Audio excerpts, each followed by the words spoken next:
एक छोटी सी घटना से मैं अपनी आज की बात शुरू करना चाहूंगा।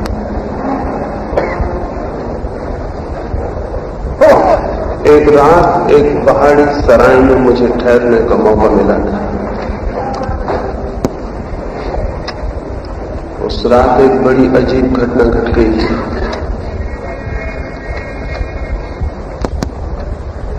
वो घटना रोज ही याद आ जाती है,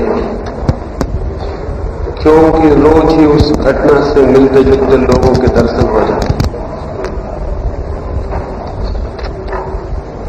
उस रात उस पहाड़ी सराय में जाते ही पहाड़ी की पूरी घाटी में एक बड़ी मार्मिक आवाज सुनाई पड़ी थी।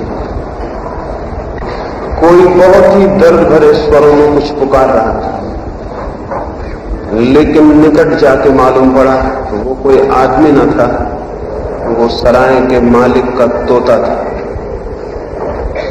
वो तोता अपने सींचों में बंद था, अपने पिंजड़े में, और जोर से स्वतंत्रता स्वतंत्रता चिल्ला रहा था। उसकी आवाज में बड़ा दर्द था, जैसे वो हृदय से आ रही हो, जैसे उसके प्राण स्वतंत्रता के लिए प्यासे हो, और उस पिंजड़े में बंद उसकी आत्मा जैसे छटपटाती हो मुक्त हो जाने को। उस तोते की उस आवाज में मुझे दिखाई पड़ा जैसे हर आदमी के भीतर कोई बंद है पिंजड़े में और मुक्ति के लिए प्यासा है और चिल्ला रहा है। उस तोते से बड़ी सहानुभूति मालूम हुई, लेकिन सुबह मुझे पता चला कि बड़ी गलती हो गई। वो तोता चिल्ला कर रहा, मालिक सराय का सो गया और सराय के दूसरे मेहमान भी सो गए, तो मैं उठा, उस तोते के पिंजरे को खोला और उस तोते को मुक्त करना चाहा। मैं उस तोते को बाहर खींचता था, वो तोता भीतर सींचों को पकड़ता था और चिल्लाता था, स्वतंत्रता स्वतंत्रता। मैंने बामुश्किल उस तोते को खींच के पिंजरे के बाहर किया। इस पिंजरे से खींचने में उसने मेरे हाथ पर भी काट लिया, हाथ पर चोट भी की। उसे पिंजरे से बाहर निकाल के मैं निश्चिंत हो गया और मुझे लगा कि चलो एक आत्मा मुक्त हुई। मैं निश्चिंत जाके सो गया, लेकिन सुबह 5 बजे जब मेरी नींद खुली तो मैंने देखा तोता अपने पिंजरे में वापस बैठा है और चिल्ला रहा है, स्वतंत्रता स्वतंत्रता। तब मुझे बड़ी हैरानी हुई। तब मेरी समझ में आया ये स्वतंत्रता की प्यास तोते के हृदय से नहीं उठ रही है, ये सिखाई गई प्यास। ये आवाज उसके मालिक ने सिखाई है, उसी मालिक ने जिसने उसे पिंजरे में बंद किया।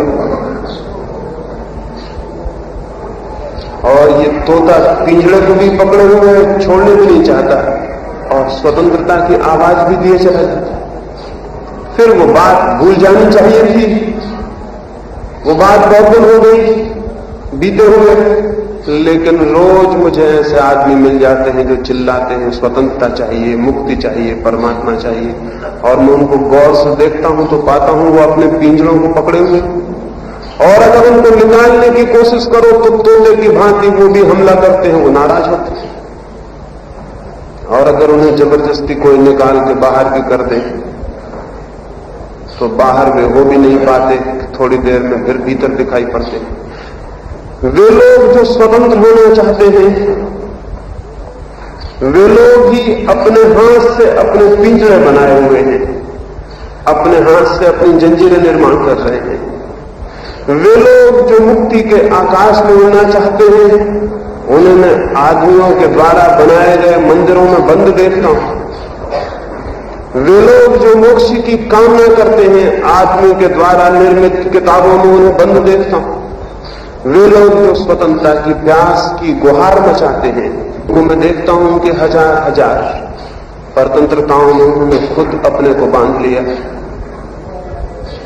तब बहुत हैरानी होती है और उस तोते की मुझे याद आ जाती। तोता तो दया करने योग्य था, लेकिन इन आदमियों के लिए क्या किया जाए? तोता तो फिर भी तोता था और सिखाई हुई बातें दोहरा रहा, लेकिन क्या आदमी भी सिखाई हुई बातें तो नहीं दोहरा रहा है? क्या ये ईश्वर की प्यास और सत्य की खोज और ये मुक्ति की कामना, ये भी कहीं सिखाए हुए पाठ तो नहीं? क्योंकि अगर ये सिखाए हुए पाठ न होते तो ये अद्भुत घटना कैसे घट सकती थी कि जो आदमी मुक्त होना चाहता है वही अपने हाथ से अपनी जंजीरें निर्मित करता हो, एक तरफ चिल्लाता हो कि मुझे मुक्ति का आकाश चाहिए और दूसरी तरफ पिंजड़े बनाता हो, कारागृह बनाता हो।